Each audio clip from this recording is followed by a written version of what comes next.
दर्शक बंधु मु दीप्ति नववर्षर हार्दिक शुभेच्छा और शुभकामना जणाई आरंभ करुछु आम साहित्य भित्तिक कार्यक्रम कादम्बिनी आम पत्रिका। आज अध्याय अछि विशिष्ट शिशु साहित्यिक डॉक्टर लक्ष्मीकांत खुंटिया सहित आलाप। कवि संघमित्रा भंजों कविता पुस्तक फर्दे कवितार पुस्तक को समीक्षा करेंगे साहित्यिका हिरणमयी मिश्र एवं नृसिंह तराई कविता कृष्ण एक प्रतिवादी प्राण।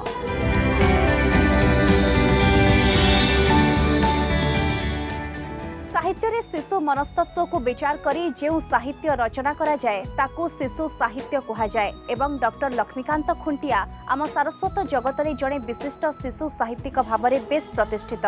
तेबे आसंतु आज आलाप भेटिबा विशिष्ट शिशु साहित्यिक डॉक्टर लक्ष्मीकांत खुंटिया को।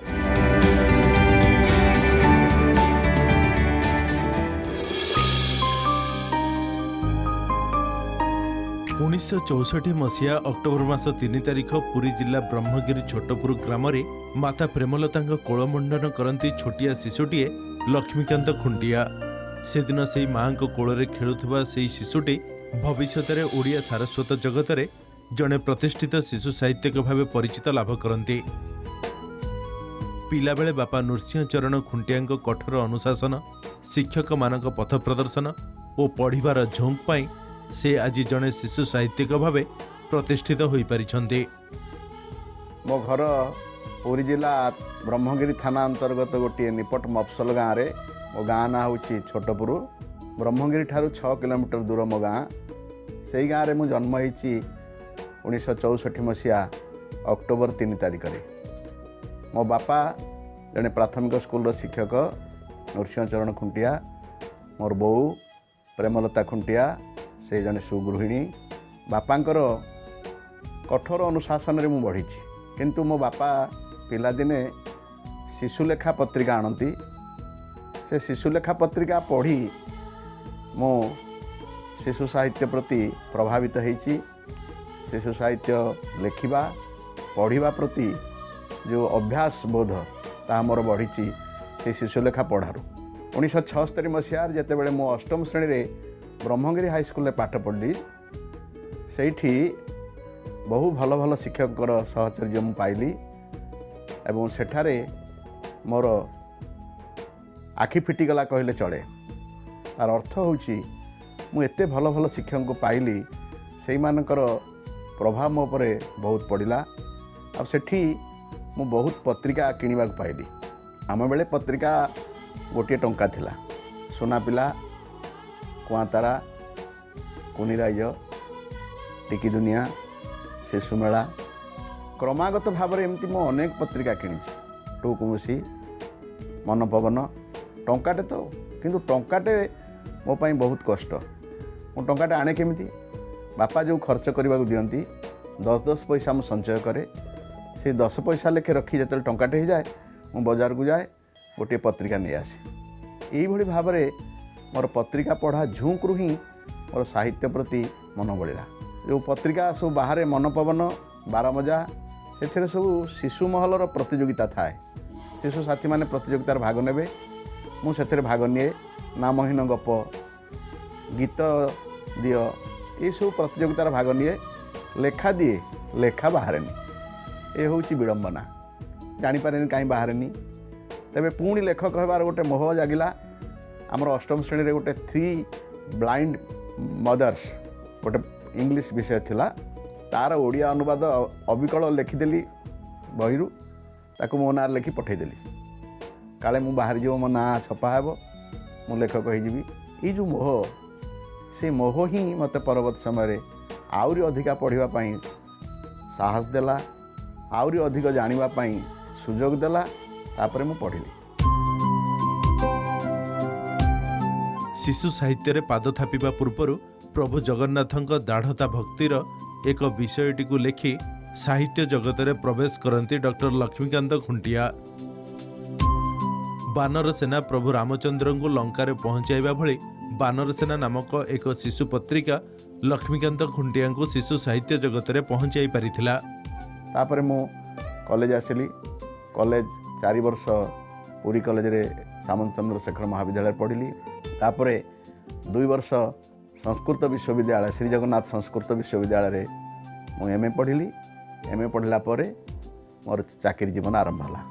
तबे आपको कहीदिए से एम ए पढ़ला भितर मोर प्रथम लेखा बाहरला शिशु साहित्य नुहे गोटे दाढ़ता भक्तिर गोटे विषय ताहा हूँ घृत आसब रांधु रांधु अवश्य देवे दीनबंधु ताहा ब्रह्मपुर गोटे समाचार पत्रिका बाहर ता ना हूँ समाचार दर्पण साप्ताहिक पत्रिका से मोर प्रथम लेखा बाहरला शिशु साहित्य नुहे किंतु प्रथम लेखा मोर सेटा तापरे चाकरी कला परे 86-87 मसीहा पर मोर चाकरी जीवन आरंभ है 86 मसीह मु रही पुरी ठारू 35 किलोमीटर दूर में बालिकपेड़ेश्वर गोटे जगह अच्छी प्रसिद्ध शैवपीठ से गोटे हाई स्कूल में चाकरी कली से मोर जड़े बंधु सहित देखाला सी गोप कॉलेजर अध्यापक सी बाहर करते शिशु सूर्य तापर बानर सेना से बानर सेना पत्रिकार ही मोर प्रथम लेखा बाहरला शिशु साहित्य प्रकाश भाई ही मते ये बाट को आणिले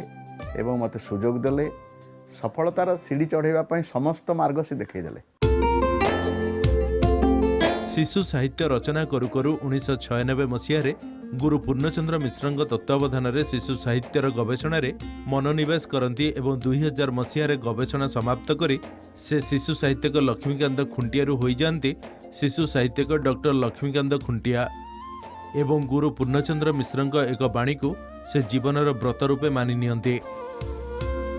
जेहेतु मुझे शिशु साहित्य करुली एम ए पास करी इच्छा है गवेषणा करने मु प्रथमे गवेषणा करने जाइली अन्य विषय नहीं किंतु मोर जी गाइड थिले मार्गदर्शक डॉक्टर पूर्णचंद्र मिश्र सी मते प्रथमे मना कले नापी छात्र भाव में मुझे मोर परीक्षा देली पाखे प्रत्येक गुरु परीक्षा करते से परीक्षा जो नेले परीक्षा पास होला परे मते से ग्रहण कले स्कॉलर भाव में मु शिशु साहित्य गवेषणा कली।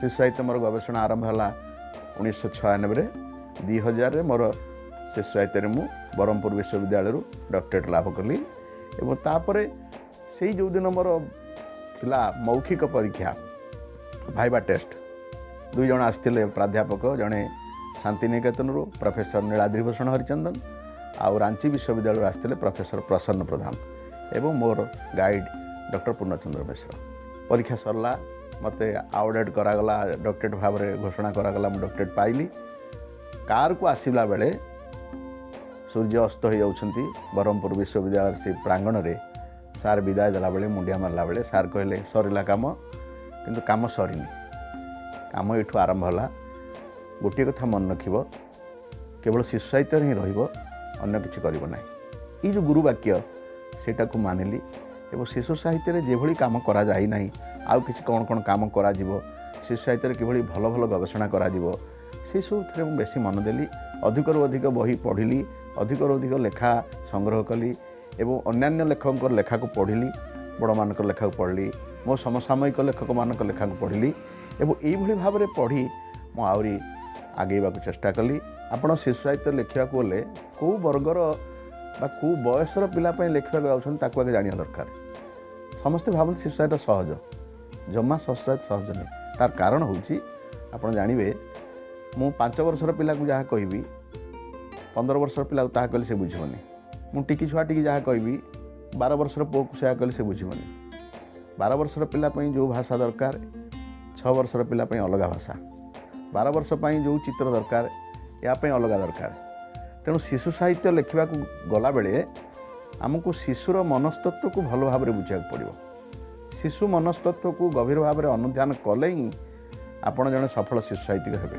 आम शिशु साहित्य केवे अन्य शिशु साहित्य ठू कम नुहे आपण जदि प्रादेशिक स्तर शिशु साहित्य को तुलना करेंगे आम देशर शिशु साहित्य आम ओडिशार शिशु साहित्य केवे कौन गुण कम नुहे। आमर एठी उपेन्द्र त्रिपाठी अच्छा आमर उदयनाथ षडंगी अच्छा आमर डॉक्टर महेश्वर महांती अच्छा आमर डॉक्टर जगन्नाथ महांती अच्छा आमर रामकृष्ण नंद अच्छा आमर रामप्रसाद महांती अच्छा आमर वीरेंद्र कुमार सामंतराय अच्छा आमर दासबेनूर अच्छा आमर वीरेंद्र महांती अच्छा आमर गोविंद चांद भाया भल संपादक अच्छा किंतु आमको प्रोत्साहन ना निज सिंगर जी माटी ताड़ू से कष्ट कर जाऊँ प्रतिकूलता भितर आम जाऊँ प्रतिकूलता भितर जाऊ जाऊ कूल को जाऊँ कूलर पुणी लहड़ी मारे पुणी पलि आसु समुद्र भितर तथापि साधना जारी रही आम साधना कर।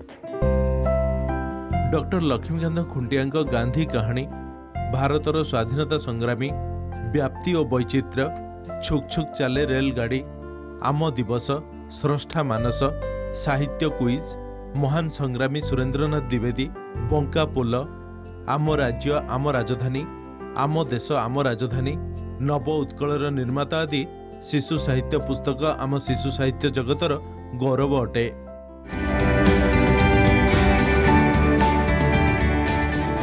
शिशु मनस्तत्व को विचार करी शिशु साहित्य रचना करने एक कष्टकर कार्य होइथिले मध्य डॉक्टर लक्ष्मीकांत खुंटिया एहाकु सुचारू रूपे करि पारिछन्ते। समय एक विरति परे आजिर समीक्षा कवि संघमित्रा भंजଙ୍କ कविता पुस्तक फर्दे कवितार पुस्तक को समीक्षा करिवे साहित्यिका हिरणमयी मिश्र।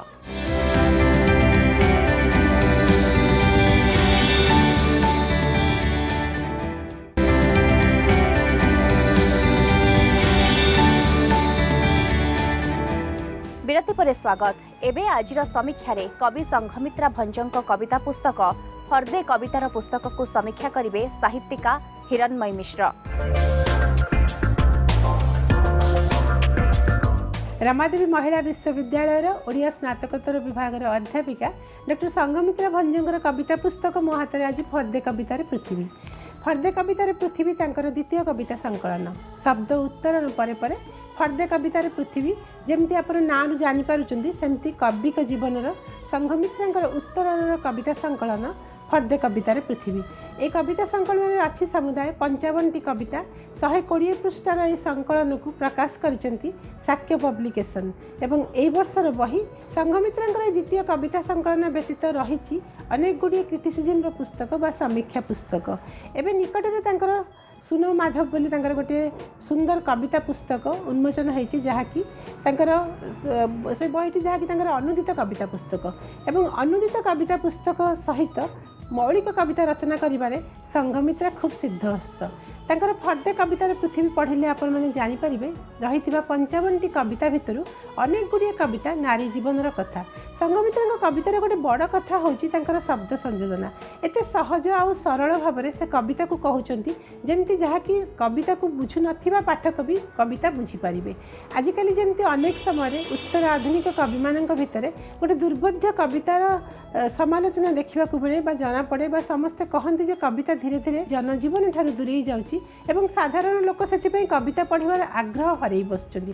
किंतु संघमित्रा ये कवितार से भाया आदौ कौन प्रकार अभियोग आसबार संभावना नहीं जेहेतु संघमित्रा सहज कविता लिखती एवं तांकर कवि जीवनर तांकर कवि भावनार सबुतक कथा को से सहज भाव में परिप्रकाश करिपारंती। संघमित्रा भंजଙ୍କର ए कविता बही जो सब कविता अच्छी तार प्रथम कविता जहाँ से कहते जहाँ से जीवन को मोहलत मागुचंती जे क्षणी मोहलत देइथिले जीवन हुए तो आहरी अनेक कथा से देखी पारि थांते आहरी अनेक कथा से सुनी पारि थांते जहाँ सब रहीगला असुना बा जहाँ सब रहीगला छपी होई दिगंत आरपटरे। याकू छाड़ले संघमित्रा जो साधारण भाव में जहाँ अमड़ा माड़ी झील मु नुहे बा एभली जहाँ सब नारी जीवन कवितार कथा से कहते नारी जीवन भावनार कथा से कहते से सब संघमित्रा आवश्यकता ठारू भी आहरी अधिक सरल होती हे तो आउ टे गहिर देखी हे तो आउ टे निरीक्षे देखी स्त्री लोकर जीवन आउ टे अधिक कष्ट बा जंत्रणार कथा को कही पारि था कवितार। किंतु संघमित्रा ये कविता बही यह सहित रही आहरी भी किसी अधिक कविता जहाँ आदौ नारी जीवन नुहे जहाँ जीवन विभिन्न विभव उपर बोली आपण माने कहि पारंती।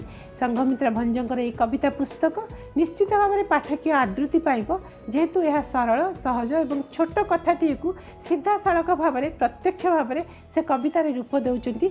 मुई अवसर में संघमित्रा गोटे कवितार गोटे छोट अनुच्छेद पढ़ाई चाहिए जहाँ आपण मानू समस्त को भल लगे बोली मु आशा करी। कवितार शीर्षक मु नुहे। कविता आरंभ होउछु देखंतु मु आउ मु हेई नाही देहटा रही केउ अशरीर कब्जारे केबेठु चली खसुथिबा तारा देखी तुमको मागिबा जह्न राइजरे गोटे घरटे करिबा झुंकरे उपास रहिबा आकाश पाताल सात समुद्र लंघी आकट मानक सीमा को लंघिबा विश्वास कर केबेठु भूलिची। सेमती से अमड़ा माड़ी झील कहउचंती मल्ली फुलिया हस हसिबा केबेठारु भूली जाइछु झील झील मानकर जहाँ सबुदिनिया कथा जहाँ जमीक झील मैंने सब बेले दुई प्रकार जीवन बंचती से कहते जे सबु झील भितर आउ गोटे प्रकार जीवन चली थाए आउ गोटे प्रकार भावना चली थाए प्रतिक्रिया चली थाए क्रिया चली थाए जहाँ को संघमित्रा जेहेतु से निजे भोगी से कथा से कथा को एत सहज भाव में वर्णना कर यही सब कविता को छाड़े यही बही जहाँ सबुठारु भल कविता बा कवि को जहाँ सबुठारु भल लगुवा कविता तार से कवितार ना हूँ गांधी परमात्मा बा तुमको भेटिला परे ये सब कविता संघमित्रा कवि हिसाब से कहती जे तांकर ये सब कविता प्रिय कविता मु कविंकर आउ गोटे कवितार दुई धाड़ी पढ़ाई चाहूँगी एथर खोजा अपेक्षा करवा ए कृष्ण पक्षर शुक्ल पक्ष जाए यही कथा ही सार कथा संघमित्रा भंजंकर कवितार से कृष्ण पक्षर शुक्ल पक्ष जाए तांको कविर भावना नहीं अनाशा दुराशारू आशा जाए जो अंधारू आलोक जाए से खोजा चाहती एवं आम समस्त को आलोकर रास्ता देखा चाहती खूब सहज भाव में प्रत्यक्ष भाव में मोर आशा संघमित्रा भंजंकर काव्यिक जीवनर आहरी उत्तरण घटव संघमित्रा दिने आम आगे ठिया हे खूब परिपक्व कविता नहीं खूब परिपक्व कवि है तांकर कवितार सुबास दूर दूर को प्रसारित हो मोर शुभेच्छा और शुभकामना। संघमित्रा भंजंक एही पुस्तक रे अनेक गुड़िए सुंदर सुंदर कविता मान स्थान पाइछि। समय आउ एक विरति परे आजिर कवितारे कवि नृसिंह तराईଙ୍କ कविता कृष्ण एक प्रतिवादी प्राण।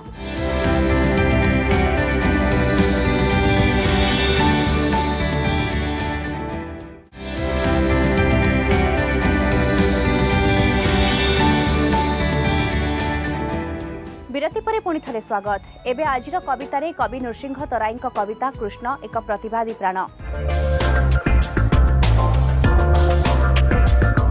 मो कवितार शीर्षक कृष्ण एक प्रतिवादी प्राण। समस्त को देखा जाए जह्न तारा गछ जमुनार उजाणी ओठरे तम प्रेम पुष्प मो आखिरे किंतु विश्वरूप तम वेदनार जाति कौन धर्म कौन कर्म कौन परिचित करिवार नित्य निवेदन। प्राचुर्यर पसरा भितरे तम छड़ा खोजी पारे किए गाई गोठ माटी और गोबर बिलबाड़ी चाषबास बणबुदा झाटीमाटी घर करिपार अन्यायर निखुण विरोध करिपार अन्यायर निखुण विरोध। तम हाथे सहस्र मुकति कुबुजार पुनर्जन्म कंसर शोषणु दिय अव्याहति प्रतिनिधि सहस्र दुखीर तम हित कृष्ण प्रतिवादी प्राण।